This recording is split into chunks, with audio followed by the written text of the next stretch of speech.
Good morning, students. In this part, we will start with the male reproductive system. Male reproductive system. ठीक है, ठीक है। System कहने का मतलब ही है कि ये क्या करेगा कि मोर देन वन ऑर्गन का क्या होगा, कॉम्बिनेशन होगा। ठीक है, तो यहाँ पे अगर जो बात किया जाए तो हम लोग बोलते हैं कि male reproductive system comprises with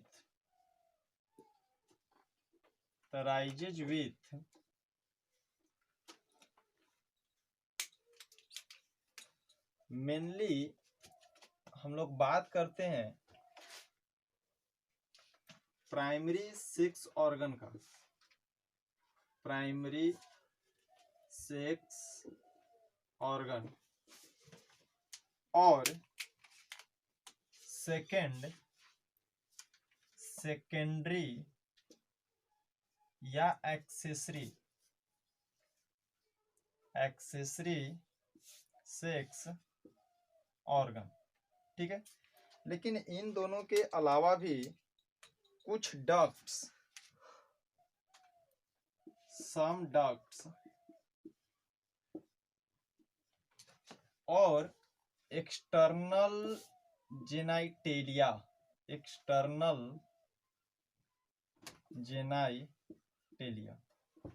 ठीक है। एक्सटर्नल जेनिटेलिया के बारे में हम लोग बात कर ले, ये होता है पेनिस। ठीक है, कुछ डक्ट्स के बारे में भी हम लोग देखेंगे।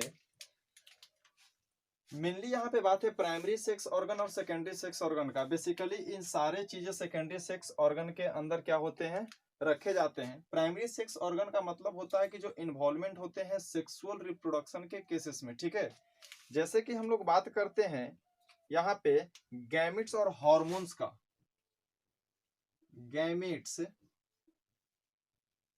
And some hormones.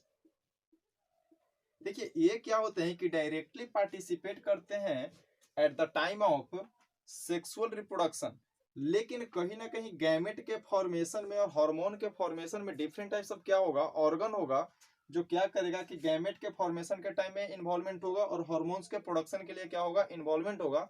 Those whole structure are known as secondary या एक्सेसरी सेक्स ऑर्गन। ठीक है, तो हम लोग सेकेंडरी और एक्सेसरी सेक्स ऑर्गन के बारे में बात करें तो वो जो होता है ये कंटेन करेगा it contain certain structure and glands. ठीक है, स्ट्रक्चर के बारे में बात किया जाए तो स्ट्रक्चर बहुत सारे हैं। मेनली हम लोग यहाँ पे एक स्ट्रक्चर का नाम लिख रहे हैं, एपिडाइडिमिस। ठीक है, क्या है क्या नहीं है, जब हम लोग स्ट्रक्चर पढ़ेंगे मेल रिप्रोडक्टिव सिस्टम का तो वहां पे सारी चीजें क्या होंगी, क्लियर होंगी। ठीक है, ग्लैंड्स के बारे में बात करेंगे बच्चों तो मेनली यहाँ पे हम लोग 3 ग्लैंड पढ़ते हैं। ठीक है, सबसे पहला जो ग्लैंड होता है वो होगा सेमाइनल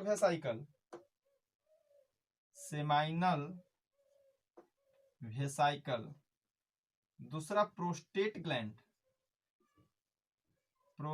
ग्लैंड और थर्ड काउपर्स ग्लैंड। ठीक है, आगे हम लोग इन सारे का किससे कौन सा हार्मोन रिलीज होगा, किसकी संख्या कितनी होगी, कौन कहाँ पे लोकेटेड होगा, जब हम लोग डायग्राम के बारे में बात करेंगे तो वहां पे उन सारी चीजों के बारे में हम लोग और डिस्क्रिप्शन और विस्तृत जानकारी प्राप्त करेंगे। ठीक है, उसके बाद हम लोग यहाँ पे बात किए थे कुछ डक्ट्स का, तो याद कीजिएगा कि कुछ डक्ट्स में यहाँ पे एक होता है वासा डिफ्रेनस और यूरिनोजेनाइटल ट्रैक्ट। ठीक है, ऐसे डक्ट्स बहुत सारा होंगे। हमें बेसिकली उन चीजों के बारे में लिख रहे हैं जो हम लोग या आप लोग जो होते हैं, इसको नॉर्मली हम लोग इस चीज को 10th क्लास में पढ़ते आ रहे हैं, तो कहीं ना कहीं ये सारे वर्ड क्या होते हैं, सुने हुए होते हैं। मेनली यहाँ पे ध्यान देने वाली बात है प्राइमरी सेक्स ऑर्गन और सेकेंडरी या accessory sex organ. Primary sex organ जो होगा वो क्या होगा कि ये डायरेक्टली पार्टिसिपेट करेगा किसमें, रिप्रोडक्शन में डायरेक्टली, जैसे गैमेट और हॉर्मोन्स। लेकिन इस प्राइमरी सेक्स ऑर्गन या सेक्सुअल रिप्रोडक्शन के केसेस में जो जो ऑर्गन उसमें पार्टिसिपेट जो कर रहा है उसके फॉर्मेशन के लिए उसको जो सहायता प्रदान करेगा that is known as secondary या एक्सेसरी सेक्स ऑर्गन। ठीक है, इसके बाद हम लोग शुरू करते हैं टेस्टिस से। मतलब कि हम लोग बात करेंगे स्ट्रक्चर ऑफ टेस्टिस के बारे में। तो अगर टेस्टिस के बारे में अगर जो बात किया जाए तो याद कीजिएगा जो टेस्टिस होता है, अगर हम लोग बात करें टेस्टिस, तो जो बच्चों टेस्टिस होता है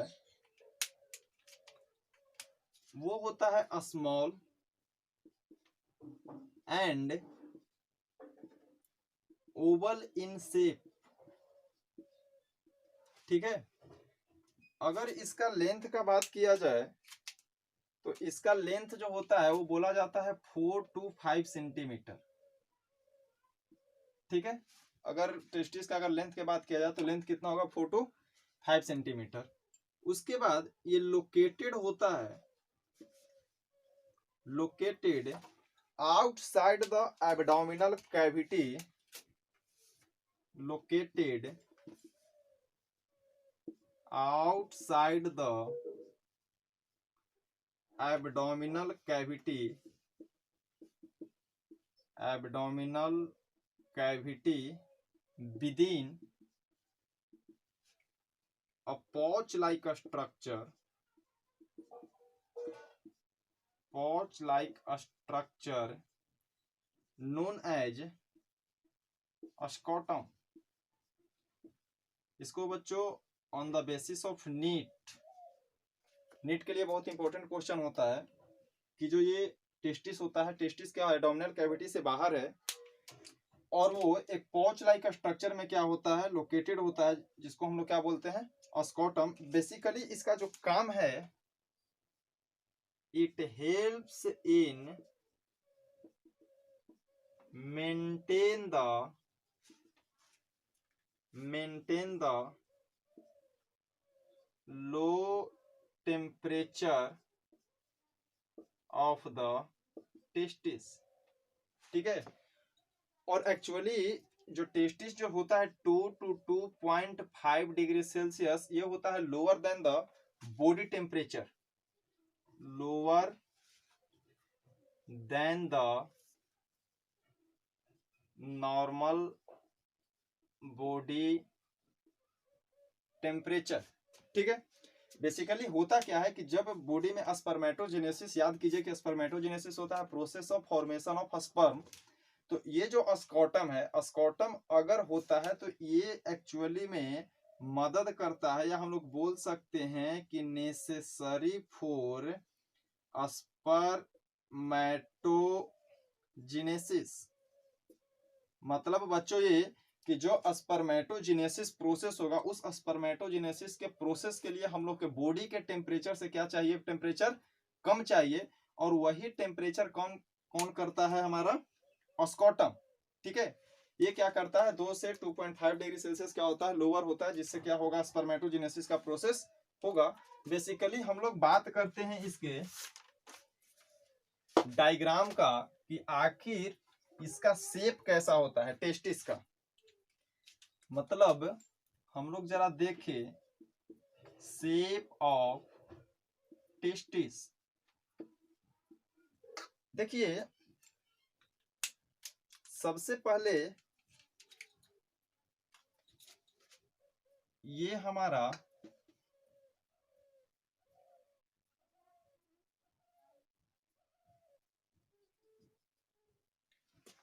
स्कॉटल सैक है। ठीक है, इसको हम लोग क्या बोलते हैं बच्चों,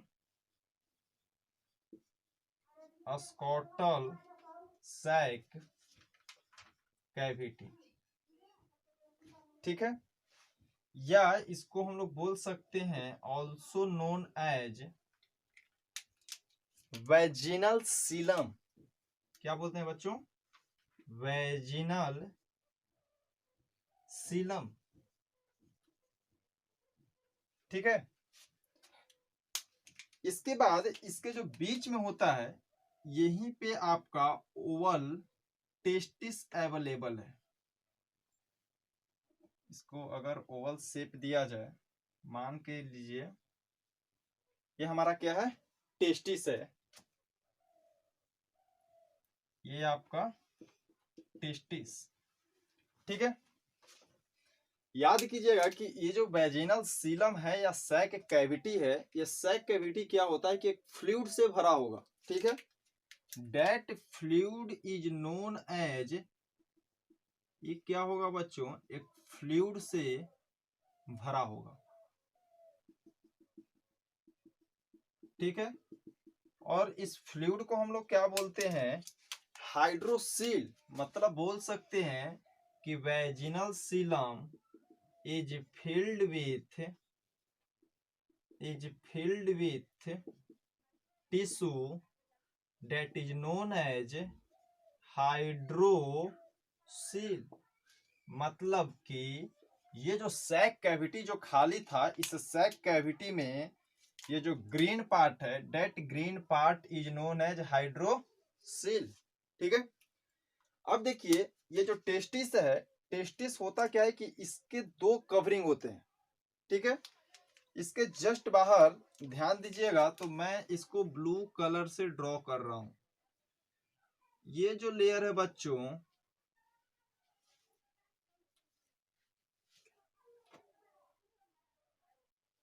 सिमिलरली ये टेस्टिस भी एक लेयर से क्या होगा, घिरा हुआ होगा। That layer is known as tunica albuginea. क्या है ये, टूनिका अल्बुजिना। मतलब हम लोग बोल सकते हैं कवरिंग ऑफ टेस्टिस। ठीक है, नॉट कवरिंग ऑफ स्कॉटल सैक। ये किसका कवरिंग है बच्चों, टूनिका अल्बुजिना कवरिंग किसका है, हमारा टेस्टिस का है। मतलब ये टेस्टिस के चारों तरफ क्या रहेगा, फैला रहेगा। ठीक है, एक्चुअली इसको बोला जाता है प्रोटेक्टिव, प्रोटेक्टिव इन नेचर, चूंकि क्या कर रहा है, टेस्टिस को प्रोटेक्शन प्रोवाइड कराता है। सिमिलरली इस टेस्टिस के बाहर एक और लेयर होता है, अगर हम लोग उसको देखें तो हम ब्लैक कलर से यहाँ पे ड्राइंग कर रहे हैं, another protective layer present that is known as tunica vaginalis. उसको क्या बोलते हैं हम लोग बच्चों, टूनिका वेजिनालिस।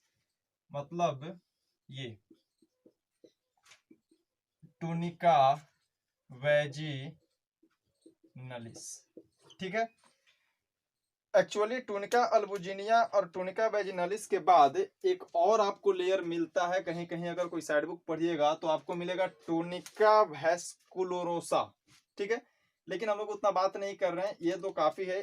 टेस्टिस है, टेस्टिस के बाहर हम लोग दो कवरिंग देख रहे हैं, टूनिका अल्बुजिना और टूनिका वेजिनालिस। मेनली अगर टूनिका अल्बुजिना भी है तो मोर देन सफिशिएंट है। ठीक है, उसके बाद याद कीजिएगा कि ये एक्चुअली होता क्या है कि हम लोग अभी यहाँ पढ़े कि टेस्टिस जो है आउटसाइड प्रेजेंट होता है, कहाँ पे, abdominal cavity.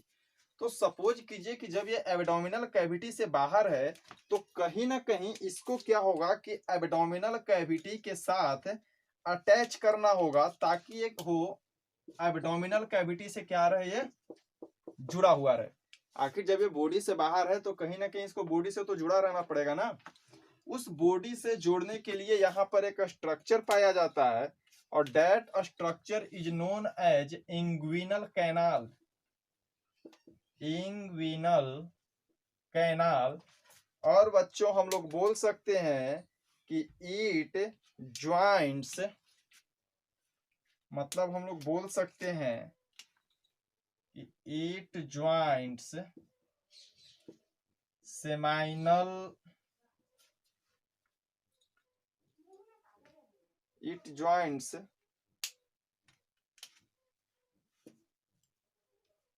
testis to abdominal cavity. ठीक है, अब देखिए एक्चुअली अब यहाँ पे क्वेश्चन ये होगा, क्योंकि बहुत सारे लोग बोल देते हैं कि इंग्विनल कैनाल क्या करेगा, टेस्टिस को एब्डोमिनल कैविटी से जोड़ के रखेगा। लेकिन सोचने वाली बात है बच्चों कि हम लोग का टेस्टिस कहाँ है, यहाँ पे है, और यहाँ से ये जो सैक जा रहा है, ये सैक क्या करेगा, सैक किसका है, हम लोग का स्कॉटल सैक है। तो एक्चुअली में जो स्कॉटल सैक है, स्कॉटल सैक ही जुड़ा होता है किसके साथ, एब्डोमिनल कैविटी के साथ। तो यहाँ पे टेस्टिस ना लिख करके हम लोग क्या लिखते हैं कि इट ज्वाइंट्स स्कॉटल सैक टू किससे, एब्डोमिनल कैविटी। और यहाँ पर ये जो टेस्टिस है, देखिए चूंकि होता क्या है कि जो टेस्टिस का फॉर्मेशन है एम्ब्रायोनिक डेवलपमेंट के समय ही होने लगता है। ठीक है, बाद में क्या होता है कि ये टेस्टिस बॉडी से बाहर आता है, एब्डोमिनल कैविटी से बाहर आएगा। ठीक है, तो जब ये बाहर आता है तो ये बाहर आने के बाद स्कॉटल सैक से यहाँ पे ये जुड़ेगा। ठीक है, and that structure is known as, इसको हम लोग बच्चों बोलते हैं कुबर्नाकुलम। इस स्ट्रक्चर को हम लोग क्या बोलते हैं, कुबर्नाकुलम। और हम लोग बोल सकते हैं कि कुबर्नाकुलम क्या करेगा, टेस्टिस को स्कॉटल सैक के अंदर में क्या कर रहा है, फिक्स करके रख रहा है, इसको हिलने डुलने नहीं देगा। ठीक है, मतलब बोल सकते हैं कि फिक्सेस टेस्टिस इन स्कॉटल सैक, या ये भी बोल सकते हैं कि कुबर्नाकुलम ज्वाइंट्स टेस्टिस एंड किसको, स्कॉटल सैक, या बोल सकते हैं कि it joints testis to scrotal sac. ठीक है, तो कहने का मतलब ये कि इंग्विनल कैनाल क्या करेगा बच्चों कि एब्डोमिनल कैविटी के साथ जोड़ करके रखेगा स्कॉटल सैक को, और कुबर्नाकुलम क्या करेगा कि टेस्टिस को जोड़ करके रखेगा किसके साथ, स्कॉटल सैक के साथ। ठीक है, इसके द्वारा क्या रहेगा कि स्कॉटल सैक दोनों यहाँ पे क्या रहेंगे, फिक्स रहेंगे। और यही स्कॉटल सैक क्योंकि ये बना होता है थिन मसल्स का। ठीक है, अब यही स्कॉटल सैक क्या करेगा कि टेम्परेचर को मेंटेन करने में क्या करेगा, ये सहायता प्रदान करेगा, हेल्प करेगा। मतलब कि हम लोग बोल सकते हैं कि स्कॉटल सैक, या अगर बोला जाए कि टेम्परेचर ऑफ स्कॉटम, यहाँ पे लिखे हैं कि टेम्परेचर ऑफ स्कॉटम ये जो मेंटेन हो रहा है 2 से 2.5 डिग्री सेल्सियस या 3 डिग्री सेल्सियस, ये एक स्पेशल मसल्स के द्वारा होता है, और that muscles is known as dartos muscles. हम लोग लिख सकते हैं बच्चों temperature of scrotum is maintained by dartos muscle. ठीक है, और ये डार्टस मसल कैसा होता है बच्चों, थिन होता है। अब सपोज कीजिए कि ये थिन मसल है, जैसे ही गर्मी का समय आता है तो एक्चुअली ये होता क्या है कि टेम्परेचर ज्यादा होने के कारण ये थिन मसल क्या होता है, नीचे की तरफ और नीचे आ जाता है। ठीक है, जिसके कारण से क्या होगा कि स्कॉटल सैक बॉडी के टेम्परेचर से और कहाँ चला जाएगा, नीचे चला जाएगा। अब सोचिए कि ठंडा के समय में होगा क्या कि ये जो पोर्शन होगा, ये पोर्शन अपर की साइड में जाकर के बहुत छोटा हो जाता है। उस समय क्या होगा कि अब चूंकि ये नीचे है, तो नीचे है तो टेम्परेचर यहाँ पे बॉडी का क्या होगा, बहुत कम हो जाएगा। लेकिन ठंडे के समय इसको टेम्परेचर क्या चाहिए, थोड़ा मोड़ा चाहिए, जिसके कारण से डार्टल्स मसल क्या होगा, फिर से क्या करेगा, कॉम्पैक्ट करेगा, फिर से कहाँ चला जाएगा, बॉडी के पास चला जाएगा। तो इस तरह से टेम्परेचर को पुशिंग एंड पुलिंग के आधार पर क्या करता है, मेंटेन करता है। और that muscle which help in that process is known as dartos muscle. ठीक है, तो ये एक फ्लोरल डायग्राम हम लोग बोल सकते हैं, या एक सिंपली हम लोग क्या किए, मेल रिप्रोडक्टिव सिस्टम के एक स्ट्रक्चर के बारे में हम लोग क्या किए, बात किए। अब देखिए होता क्या है कि जो एपिडाइडमिस होगा वो एक्चुअली में आता है पोस्टेरियर साइड से। ठीक है, अब ये जो ऐसे जा रहा है, जब इसको कट कीजिएगा तो एपिडाइडमिस इसके जस्ट पीछे नजर आएगा, मतलब कि जो बैक साइड से नजर आएगा उसको हम लोग बोलते हैं पोस्टेरियर पार्ट, पोस्टेरियर पार्ट। ठीक है, तो ये एक्सटर्नल स्ट्रक्चर था।